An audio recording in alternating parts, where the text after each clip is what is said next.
Boa noite a todos e a todas.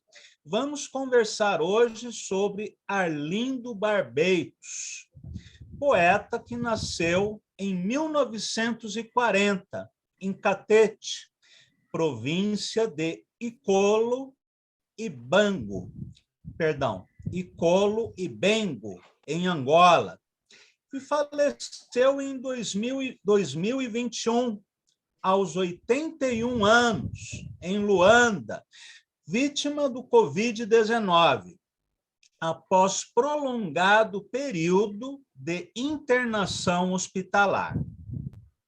11 dias após a sua morte, faleceu também a sua companheira, Maria Alexandre Dascalos, uma das autoras mais importantes da poesia angolana, de autoria feminina. Poucos dias depois, falece o filho do casal, Daniel, que cometeu suicídio atirando-se do alto de um prédio. Eu acompanhei à distância essa tragédia familiar, porque eu me correspondia por e-mail, tanto com Arlindo quanto com a Maria Alexandre. Ela, inclusive, enviava mensagens, né, para mim, quase diariamente, durante um certo período, falando de política, criticando o governo de Angola, falando de política internacional, né, de vários outros assuntos, e, claro, falando de Arlindo, que primeiro estava internado em Lisboa, depois eles se transferiram para Luanda, ele foi internado em Luanda e ela sempre mantinha a par, né, da evolução do quadro clínico dele, com bastante preocupação, e quando ele faleceu, eu tive a impressão, né, de que ela sofreu um abalo tão grande. Quando eu recebi depois, né, a notícia da sua morte, eu não fiquei surpreso. Eles eram extremamente ligados, né, um ao outro, tinham uma relação muito bonita. Quando morre a Maria Alexandre, eu escrevi para o Abreu Pache, né, um poeta angolano, meu amigo, pedindo informações sobre o Daniel, né, o filho do casal. Eu sabia que o Daniel também tinha, né, problemas psiquiátricos, né, no caso, e o Abreu Pache não me respondeu na hora, e depois de alguns dias ele me escreveu dizendo que Daniel, né, tinha cometido suicídio.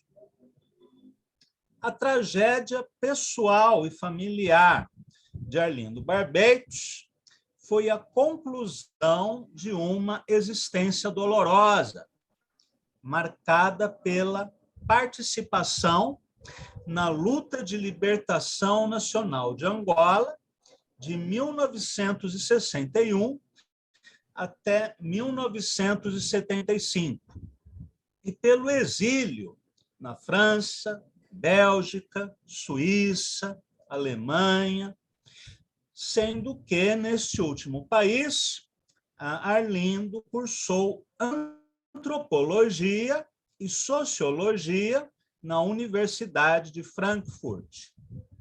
Doutorou-se em etnologia e foi professor na Universidade Livre de Berlim Ocidental. Em 1975, retornou a Angola, onde atuou como professor universitário. Em anos posteriores, manifestou sua discordância em relação aos rumos do governo angolano, liderado pelo MPLA, que, após a queda da União Soviética, adotou um modelo econômico neoliberal, que trouxe consigo o aumento da pobreza e da corrupção. Arlindo Barbetos militou na luta armada contra o colonialismo português, nas fileiras do MPLA, no período em que essa organização tinha orientação marxista. Mas a sua poesia, diferente daquela praticada por Agostinho Neto e outros autores da década de 1960, não se insere na linha da poesia de combate. Ele estava mais ligado, ele estava mais preocupado com a elaboração formal, a pesquisa de linguagem e, ao lado de Rui Duarte de Carvalho, Davi Mestre e João Maimona, foi um dos responsáveis pela renovação da poesia angolana. Sua poesia tem influência dos cantos africanos da tradição oral, dos provérbios e mitos, mas também das poéticas chinesa e japonesa, em especial os haikus de Matsuo Bashō, e ainda da poesia moderna europeia e norte-americana. Arlindo Barbetos publicou, entre outros títulos, Angola, Angolê, Angolema, em 1975, Nisogi, em 79, O Rio, Histórias de Regresso, em 85, Fiapos de Sonho, em 90, Na Leveza do Luar Crescente, em 98. O vocabulário de Arlindo Barbetos é simples, substantivo, mistura o português a palavras africanas. E o poeta canta a natureza, em versos livres, com imagens concisas, elípticas, fragmentárias, às vezes utilizando apenas letras minúsculas, sem sinais de pontuação, valorizando a espacialização das linhas e o espaço em branco da página, buscando trazer para o português algo da escrita chinesa e japonesa, inclusive adotando a lógica estrutural do ideograma, ou seja, a justaposição de signos. A sutileza ou charme sutil, que os japoneses chamam de yugen, também está presente nas composições do autor angolano, que escreveu a seguinte declaração: a poesia não deve fazer mais do que sugerir. Ela é um compromisso entre a palavra e o silêncio. Não o silêncio de quem não tem nada para dizer, mas o silêncio que é o sumo de muita coisa. Então, o poeta traduz. Ele, o poeta, é uma boca e deve ser a boca daqueles que não têm boca. Ao falar na capacidade de sugestão da poesia, Arlindo Barbetos remete ainda a Mallarmé, para quem nomear um objeto significa matar 3/4 do prazer de adivinhá-lo. Sugerir, eis o sonho.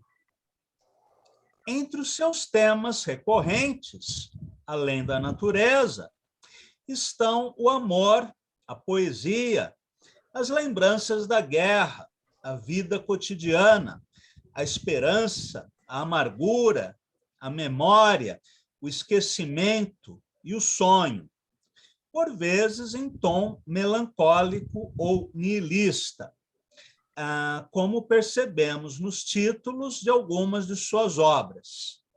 Nisogi, que significa sonho, de 79, e Fiapos de Sonho, de 92. Conforme escreve a pesquisadora Regina Célia Vaz Ribeiro Gonçalves, abre aspas, seus poemas se distanciaram da construção da poesia africana, preocupada em denunciar as mazelas do colonialismo, que desencadearia em uma literatura de protesto após o início da Guerra Colonial, que vigorou até 1975 no continente africano, sobretudo em Angola e Moçambique. Não é eloquente e não faz uma crítica explícita à conjuntura social desestruturada pela guerra. Fecha aspas. A maneira como o poeta angolano entendia o conceito de guerra, porém, era muito mais amplo. Escreve o autor: se não falo de luta armada, mas de guerra, é porque a guerra é algo de mais vasto do que a luta armada. A guerra é o trabalho dos camponeses. A guerra é a canção maravilhosa daquela mãe que traz pela mão uma criancinha e fala da independência. A guerra é a vida quase banal do dia a dia em situações extremas. Ou, como escreve Regina Célia Vaz Ribeiro Gonçalves, abre aspas, a guerra faz parte do cotidiano do homem africano e está presentificada nas migalhas dos versos sintéticos do poeta que narram o sofrimento e a alegria da rotina diária, no aguardo de dias melhores. Fecha aspas. Nesse sentido, afirma Arlindo Barbeitos, a pessoa que lutou e chorou, pouco depois dançará, capinará, dormirá. O inimigo talvez esteja perto. Quem o sabe? A guerra pode ser uma esperança de paz. Entre os recursos poéticos mais usados por Arlindo Barbeitos estão a hipérbole, figura de linguagem que aumenta ou diminui de maneira exagerada o tamanho de alguma coisa, como acontece nestas linhas. Me dá o negro de teus olhos para tampar o sol. E ainda a sinestesia. Azul é teu riso, vermelha a dor nos assalta, a verdura da manhã. A metáfora usada menos vezes, como aqui. Os dedos curiosos são estrelas de marfim. E caricaturas verbais de teor político.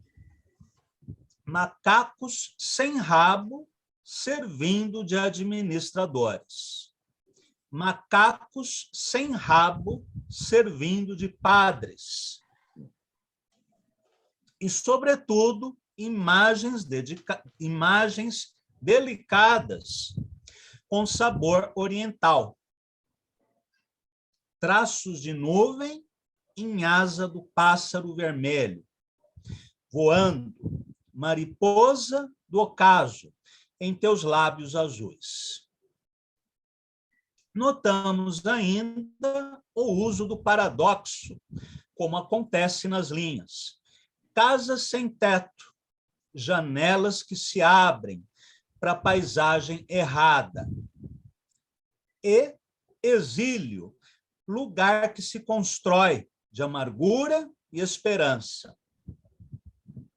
e ainda imagens contraditórias, como carnavais do horror.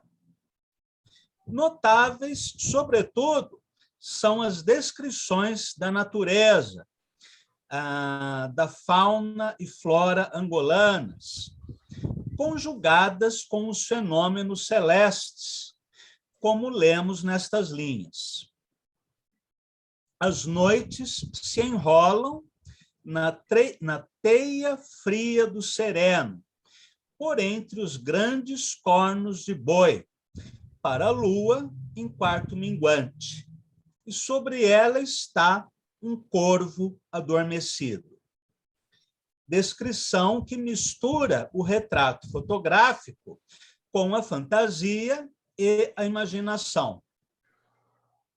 Vamos agora ler um poema longo de Arlindo Barbeitos, sem título, construído como uma sequência de peças breves numeradas, separadas umas das outras por asteriscos.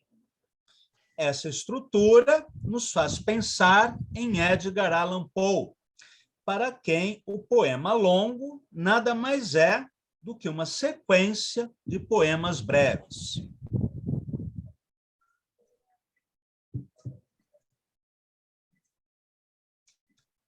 Vamos ler, então, este poema, que eu incluí na antologia O Vissungo, 13 Poetas de Angola.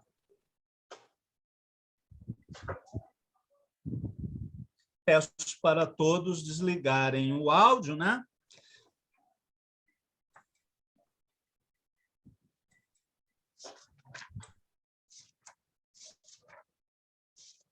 Então, vamos lá. 1. De sobras de esquecimento e de flocos de desassossego se tece a rede da memória, enquanto de retalhos de luz e de cacos de verdade e mentira se constroem mitos. Ó templos, ó monumentos, que neblina, vazio e moscas inundam, e só pompas e turistas visitam. Ó vãs esperanças de eternidade, que excrementos, sol, chuva e anos vão afogando em esquecimento e sombra de coisa nenhuma. Nesse primeiro fragmento, nós já encontramos esse tom nihilista, né, a que eu me referi agora há pouco, e também o discurso elíptico e fragmentado. 2. De amarelo se pintam sorrisos, bananas, e teu vestido. Ó menina bonita, que passa de branco, me dá o negro de teus olhos para tapar o sol, porque não suporto mais a cinza deste lugar. Interessante aqui o jogo de cores que ele faz, né? Entre o vestido branco da menina, o negro dos olhos e a cinza deste lugar. A cinza que funciona aqui como metonímia, que remete à devastação causada pela guerra. 3. Baixou. Lá fora, o vento assobia. Os dedos estão gelados e Angola tão longe. Este é um poema de 3 linhas, a semelhança de um haiku japonês. Inclusive, tem o signo da estação do ano, né, o Kigo, que aparece aqui em dedos gelados.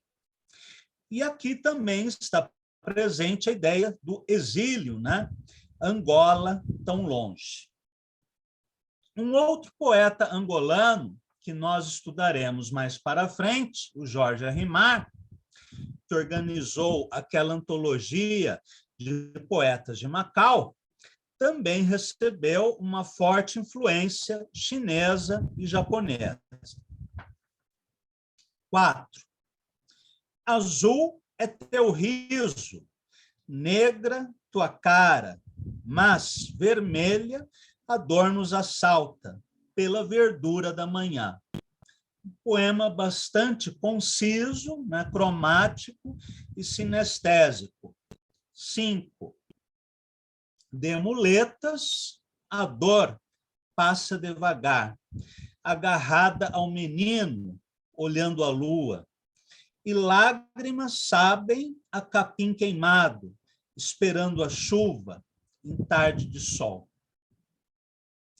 Esse capim queimado tanto pode nos dar a ideia de seca, quanto a ideia de destruição, né, provocada pelas bombas de napalm disparadas pelos aviões militares portugueses em Angola durante a luta de libertação nacional. A própria palavra muletas, que aparece logo no início do poema, de muletas a dor passa devagar, agarrado ao menino, olhando a lua, já remete aos mutilados. Angola e Moçambique são os 2 países do mundo com maior número de aleijados. A razão disso são as minas terrestres colocadas primeiro pelo governo, pela administração colonial portuguesa e depois pela UNITA. Embora os soviéticos e os cubanos tenham ajudado a localizar e desativar muitas dessas minas terrestres, ainda hoje alguém pode estar andando na rua, numa estrada, no campo, e, de repente, ser explodido ao pisar numa mina terrestre que ainda não foi localizada. Essa é uma das tragédias da guerra que permanecem até os dias de hoje. 6. O boi vem do sul, lá onde o horizonte distante é fio de aranha ao vento, e as noites se enrolam na teia fria do sereno, por entre os grandes cornos do boi. Paira a lua em quarto minguante, e sobre ela está um corvo adormecido. No caminho jaz uma velha sem pernas, esperando a aurora que a menina traz em seus braços, sem mãos. Lá no sul, por detrás de teus olhos. Para reafirmar o que eu disse há pouco, né, sobre os mutilados em Angola, por decorrência da guerra, nós temos aqui essa velha sem pernas e a menina sem mãos em seus braços. Além das mutilações causadas pelas minas terrestres, as guerrilhas de direita também tinham esse hábito peculiar de decepar mãos ou braços de prisioneiros ou de civis, né, das aldeias, suspeitos de colaborar com o MPLA. Aliás, essa prática é corriqueira não apenas em Angola, mas também em outros países africanos, onde aconteceu a guerra civil entre organizações de esquerda, apoiadas pela União Soviética e Cuba, sobretudo, e organizações de direita, apoiadas pelos Estados Unidos, África do Sul, na época do apartheid, e Israel. 7. Angola, ó pássaro de saudade, de voo tão alto. Aqui nós já temos uma referência metafórica ao exílio. Vem, desce ao ombro da minha alma, e leva embora a dor da longura, devastando o país de minha memória. Aqui é interessante o que ele escreve, né? Devastando o país de minha memória. Acontece não apenas a destruição física, né, de Angola, pelos bombardeios, né, pelo napalm, pelas minas terrestres, pela artilharia, mas também o que é mais subjetivo, né, mais íntimo, a destruição de Angola dentro da memória do poeta que vive no exílio. Então, leva embora a dor da longura, devastando o país de minha memória, e a dor dos homens abandonados. Vem, ó pássaro de fantasia, porque só tu sabes juntar o chão duro de nossa dor e o doce céu de nossa esperança. Angola, ó pássaro de saudade, vem pousar no meu ombro. Aqui também, né, há um uso metafórico, sendo que esse pássaro de saudade já apareceu no início do poema. Angola, ó pássaro de saudade. E o poema finaliza com essa mesma imagem de uma maneira circular.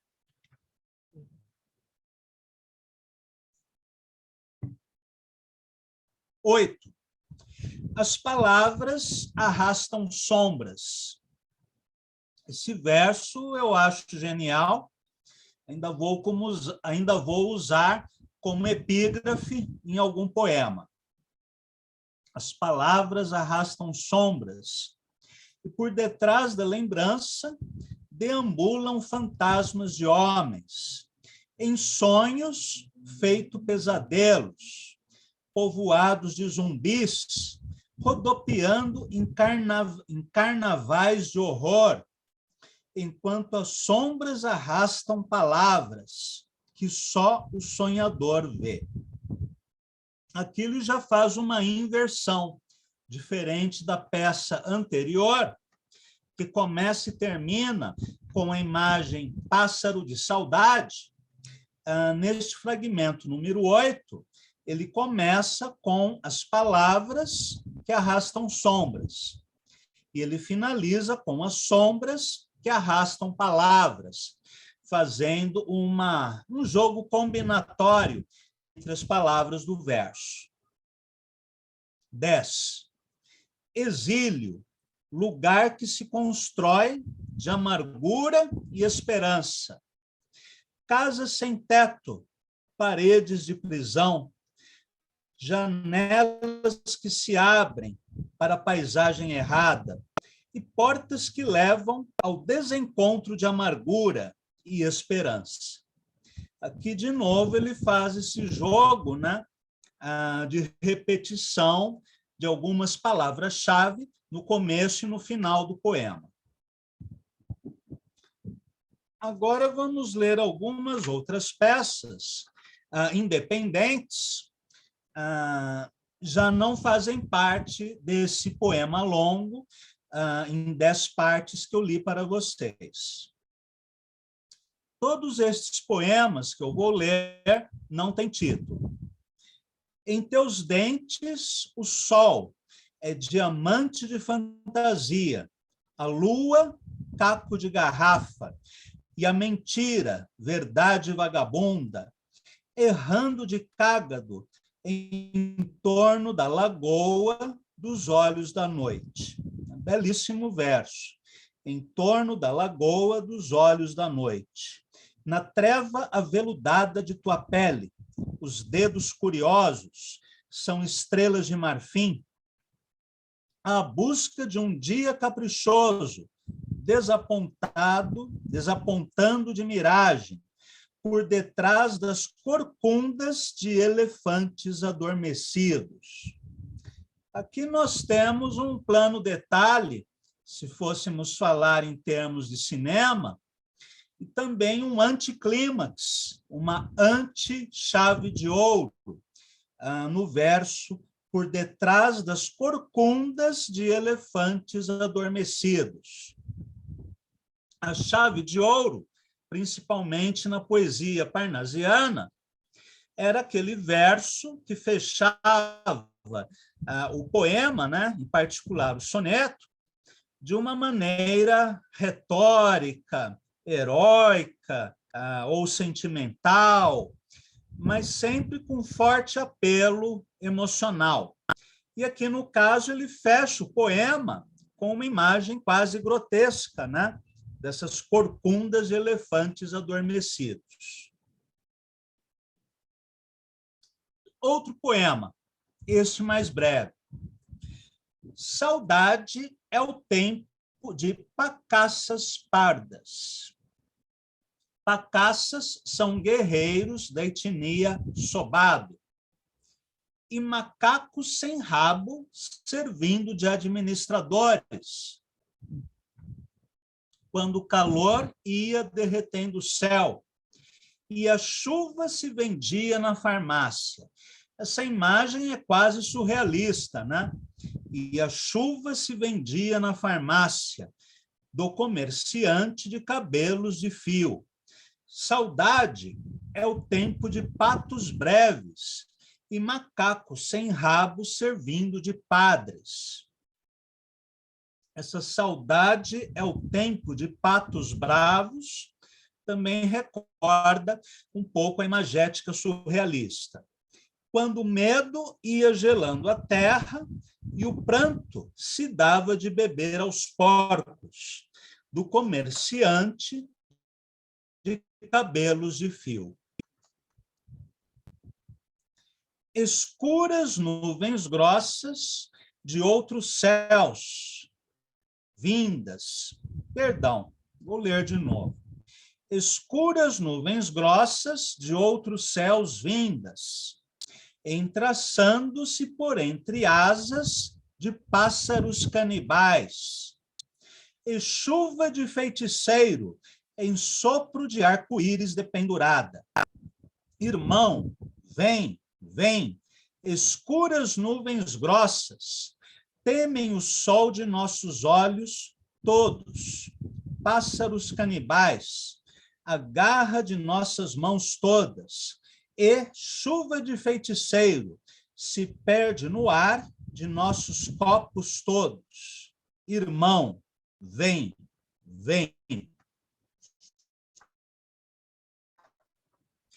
Para finalizarmos, um último poema que lembra muito as traduções que Haroldo de Campos fez da poesia chinesa pela disposição geométrica das palavras e frases na página. Traços de nuvem em asa do pássaro vermelho. Voando, mariposa do ocaso, em teus lábios azuis. Aqui nós temos quase uma montagem cinematográfica entre dois planos. Primeiro plano, traços de nuvem em asa do pássaro vermelho. É quase um plano detalhe.